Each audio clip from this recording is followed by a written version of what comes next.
I've said this before and I'll say it again. Representation is not a social empowerment movement. On paper, it sounds like a noble goal. Seeing the people who have the same race, gender, ethnicity, nationality, skin color, etc. to be represented a lot more in popular media makes you feel empowered and feel that you can be on the same position as them in the future. In reality, however, it's just a stupid and narcissistic wish fulfillment fantasy from a bunch of entitled brats in social media who claim to be oppressed. The implications of all of these demands are genuinely disturbing to me. It implies that people can only relate to characters if they have the same physical characteristics as them. So I assume that there are loads and loads of people in America who don't understand the concept of human empathy and cannot relate to characters because they don't have the same race as them. Let's take a favorite film of mine, like Die Hard. Man, I cannot relate to the struggle of a police officer trying to survive a group of terrorists. Why? Because he's white, that's why. If I said that, I'll be showered with praise by the progressive media. But if the demands are towards foreign films or films starring people who are not white, people are gonna throw a massive fit.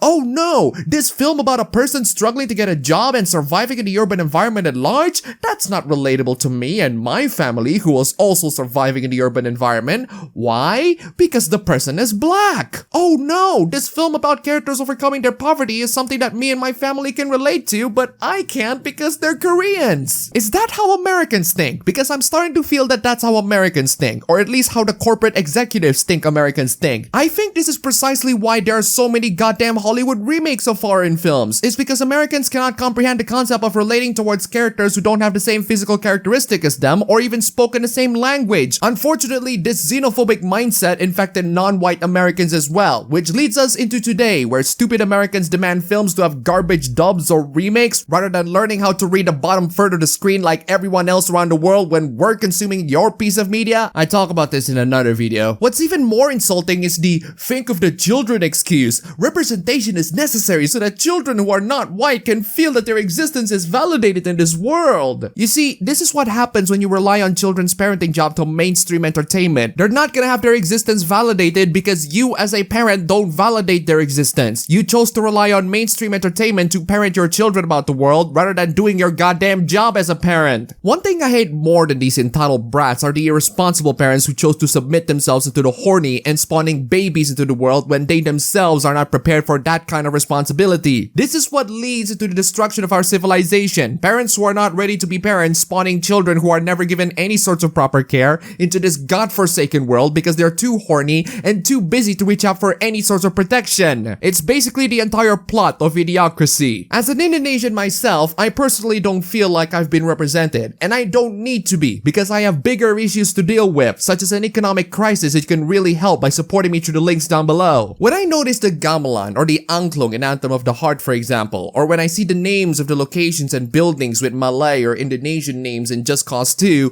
I don't feel empowered at all. I look at that and I thought, wow, that's cool, and I move on with my life. I don't go out and dedicate my life to beg for the entertainment industry senpai to notice me because I am very secure with my existence even if YouTube and Google aren't. But that's the thing, isn't it? I'm not some narcissistic blogger seeking some vapid validation in the world. I am just some Indonesian guy making YouTube videos on the internet. And speaking as an Indonesian, I would appreciate if you let me speak for myself. The Verge published an article talking about how Disney's latest film, Raya and the Last Dragon, makes the writer feel like she's finally being noticed by Hollywood senpai. And if you cringe by my anime way of describing it, good, because that's how cringy this entire thing is. It's a bunch of narcissistic entitled brats who want to be noticed by Hollywood senpai, but I don't want to be noticed by Hollywood because Hollywood is a cesspool of the most garbage individuals on planet Earth who's only famous because they know how to act. But let's read the article anyway. The writer begins by describing how Raya and the Last Dragon is so much more than the latest Disney flick. No, it's not, writer. It's exactly just that. Another freaking Disney flick. In all honesty, I haven't seen the film. I'll probably talk about it separately when I got the chance to see it with my girlfriend. But I can tell you this, it's not exactly something I'd waste a Disney Plus subscription for, or even $5 in the theaters that just recently opened. And that's precisely why I joined in with a Straw Hat Cruise for it. And even then, I'd rather you guys not watch this film and watch something better like the Ong Bak trilogy. The writer says that thanks to her growing in America, she hardly ever saw Asians in movies or television, and if she did, they were rarely brown and Southeast Asian like her. What I absolutely despise about this argument is that the writer insinuates from this paragraph that she can't find enjoyment out of a film because the characters don't have the same physical characteristics as the writer. If it's really that necessary for you to see yourself represented on a film, you can just scour through the internet for the latest Indonesian or Thailand films because that's where they got most of the brown Asians at. I recommend the Raid duology myself. Also Headshot, The Night Comes For Us, Triple Threat, Dilad 19, okay, not that one. But apparently we have to beg for the Disney Corporation to make sure that your pathetic existence is validated. The writer continues the article by talking about how the film is so Southeast Asian. The main character is voiced by Kelly Marie Tran, who is Vietnamese American. The screenplay was written by writers who both trace their roots back to Southeast Asia.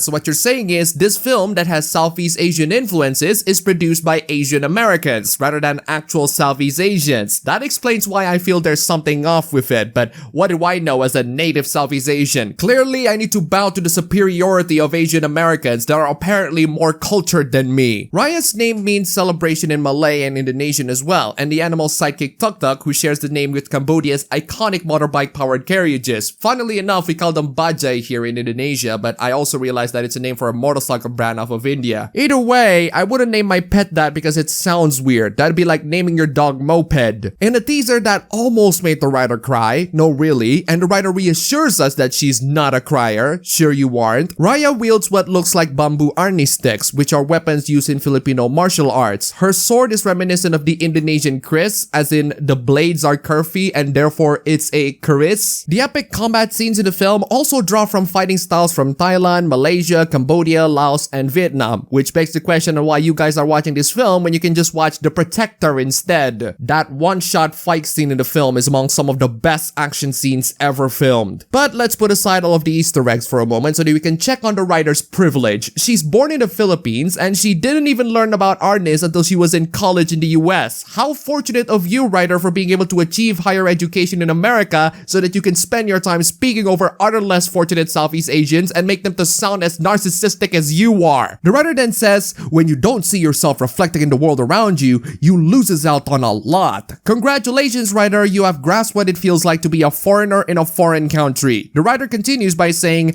that's why it means so much to see Raya, brown and badass, wielding the same weapons that my ancestors used to fight. I feel you, writer. We should totally support the Southeast Asians by shilling on an American mega corporation. I am legitimately insulted on the notion that my presence and well-being as a Southeast Asian is not immediately validated until the Disney Corporation tells me so. I am more insulted by these freaking activists who want to break the status quo, not by, actually breaking them, but by begging the status quo to include them on their existing properties. If these people are fighting the Galactic Empire, they're not gonna be the ones joining the rebels to actually fight them. They're gonna encourage the Galactic Empire to have more diversity hires on their stormtroopers. I mean, sure, the Galactic Empire will still oppress all of the brightest minds in the Republic, but at least they're not racist. The writer continues, as a whole, Asian Americans are already underrepresented in media, but Southeast Asians are often even more overlooked. Yeah, and you know who overlooked the Southeast Asians, writer? Disney, when they decided to waste the freaking cast of The Raid in The Force Awakens, a sin that I will still not forgive them even to this day. And you have the temerity to tell me that Disney cares for all of us poor Southeast Asians where we can't even watch your film unless if we go to a theater or we pay a subscription to Disney Plus. No thanks, Disney Corporation. I got my films from the Straw Hat Crew, thank you very much. But this conversation isn't about actual Southeast Asians. This conversation is about Asian Americans and how they feel so oppressed in America. I swear to God, these activists will put America on a freaking pedestal and ignore the fact that there are actual people outside of their bubble living and struggling to live a lot more than they are. The writer spends like 2 freaking paragraphs talking about Asian Americans and how these people migrated to America due to the crisis in their own countries. That's nice and all, writer, but I doubt that you are struggling just as much as these people are. You're definitely not struggling as much as the people who are still stuck in this region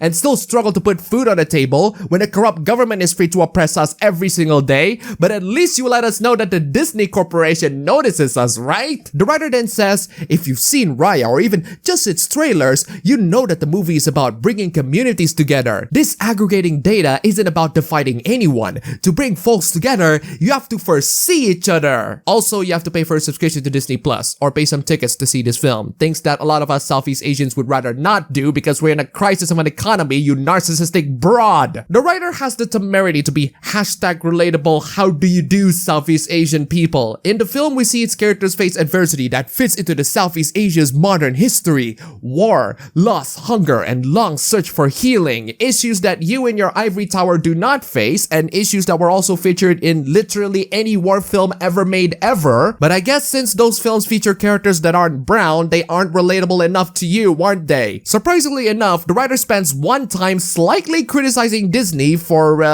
creating a monolithic culture in movies like Moana and What the hell are you even on about, writer? The writer continues by saying that Raya will probably face a whole lot of scrutiny, in part because of the pressure to fairly represent a huge group of people whose stories aren't being told in the mainstream before. Yeah, maybe from your clique of woke activists, but the most backlash that I've seen on this film is how boring it is. The writer ends by saying that she'd rather have a discussion on how a story should be told over no story at all. So you are totally okay with the Disney Corporation profiting and maybe even butchering the representation of the culture as long as the story exists at all in a mainstream eye. To put it simply, diversity at the expense of quality. And you wonder why the stuff that we're seeing are mediocre and garbage these days.